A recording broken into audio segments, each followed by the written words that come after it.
L'architecture de la 5G est une nouvelle architecture réseau. Il faudra donc prendre en compte ces changements et ne pas s'attendre à pouvoir transférer ces objets sur le réseau 5G nativement. Que doit-on faire alors?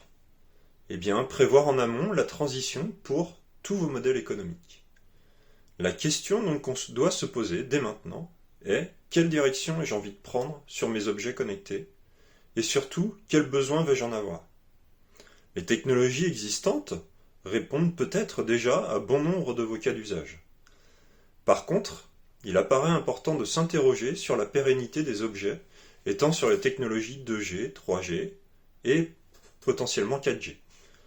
Pourquoi par exemple ne pas s'orienter vers ce qui existe déjà avec le LTE-M et le NB-IoT, qui d'ailleurs feront partie intégrante des spécifications de la 5G? Il devrait être possible alors de positionner ces devices, LTE-M et NB-IoT, sur le réseau 5G sans aucune discontinuité de service. Une chose est certaine, par contre, la 3G et la 2G, quant à elles, sont amenées à disparaître. Quand exactement? Les opérateurs n'ont pas encore totalement tranché sur cette question. Par contre, nous savons d'ores et déjà que certains pays ont commencé à éteindre ces technologies. Autre point intéressant, les fréquences utilisées par la 5G. On peut voir que la 5G couvre autant les fréquences plus basses, 700 MHz, que les fréquences hautes, 3,4-3,8 GHz, jusqu'aux ondes millimétriques, 26 GHz. Ces dernières ne sont d'ailleurs pas encore accessibles.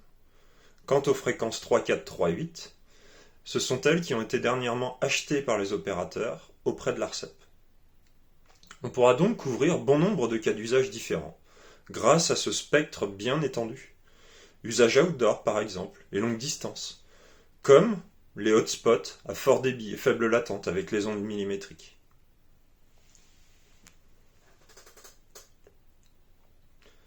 D'un point de vue totalement binaire, la 5G est une technologie qui consommera moins que ses prédécesseurs. Je m'explique. À données équivalentes, la 5G consommera moins que son prédécesseur sur un bit consommé, par exemple. Par contre, quand on prend un peu plus de hauteur, il convient de constater que si nous restons dans la même approche très énergivore de la consommation de la donnée, la 5G deviendra un gouffre énergétique. Il est donc très important que les différents acteurs qui interviendront prennent la pleine mesure de cette technologie.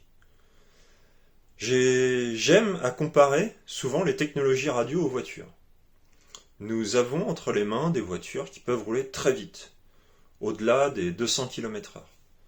Eh bien, il va de notre responsabilité, et aussi de la responsabilité du législateur, de ne pas rouler à ces vitesses, et notamment à 200 km/h.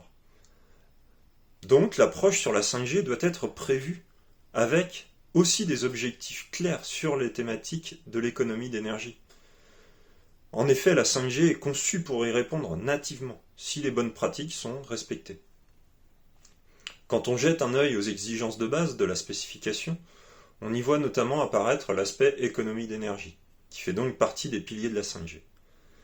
Cela se confirme notamment dès la station de base, où les phases d'endormissement sont possibles. Il est donc normalement prévu que ces stations de base, qui sont, elles, très énergivores, puissent avoir un mode bien plus économe en énergie. Quant à la configuration de l'objet, elle doit aussi être optimisée afin de répondre au cas d'usage le mieux possible. Cela permettra des économies à grande échelle et pas seulement pour l'intégrateur. Une massivation de ces objets, si elle est bien pensée et bien interconnectée, doit justement permettre un développement un peu plus vertueux. Optimisation des coûts, diminution des coûts de maintenance, diminution des temps de trajet, etc.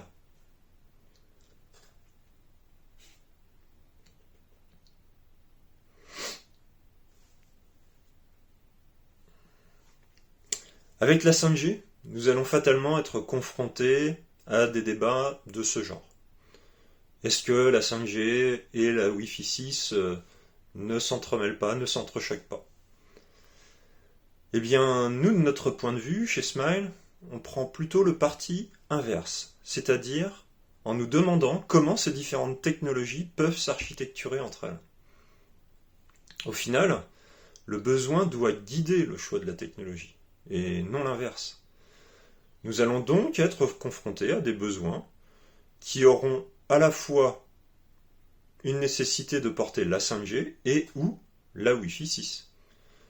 Le maillage entre réseaux privés et publics se fera au travers de ces différentes technologies qui nous permettront de répondre aux différents besoins en termes d'efficacité énergétique, comme on a pu l'aborder tout à l'heure, de débit, et aussi d'environnement outdoor ou indoor.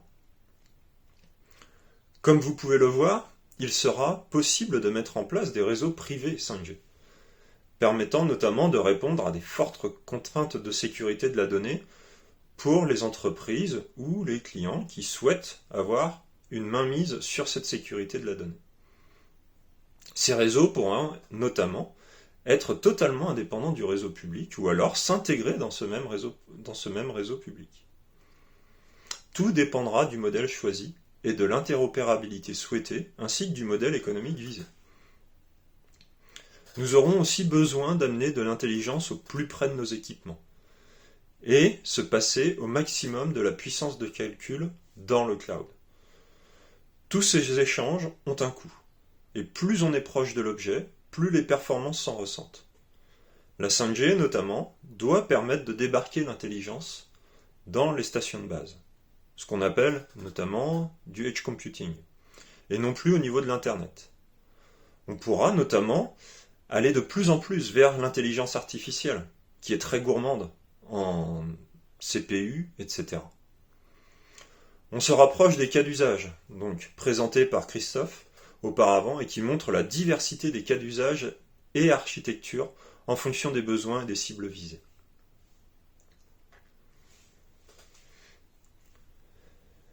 La roadmap de la 5G n'est pas encore totalement claire. Elle est définie, bien évidemment, mais il reste encore quelques petites zones d'ombre. On est plus sur un horizon 2025, sur la massivation des objets avec toutes les fonctionnalités disponibles, bien que les opérateurs, eux, annoncent 2023 comme target pour avoir toutes ces features à disposition. Actuellement, seuls les features pour la téléphonie permettent le déploiement de la technologie et sont réellement accessibles au final. Des pans de la spécification sont encore à l'étude, donc il reste encore des choses à développer. Mais par contre, ce qu'il est intéressant de noter, et ce qui peut rassurer aussi sur le déploiement de cette 5G, c'est que de grands acteurs sont déjà totalement investis dans la 5G. Airbus, Lacroix, la SNCF, et notamment l'OM qui étudie le fait de déployer son réseau 5G dans son stade Vélodrome, afin de pouvoir étudier cette nouvelle technologie et voir si elle répond totalement aux besoins qu'il pourrait en avoir.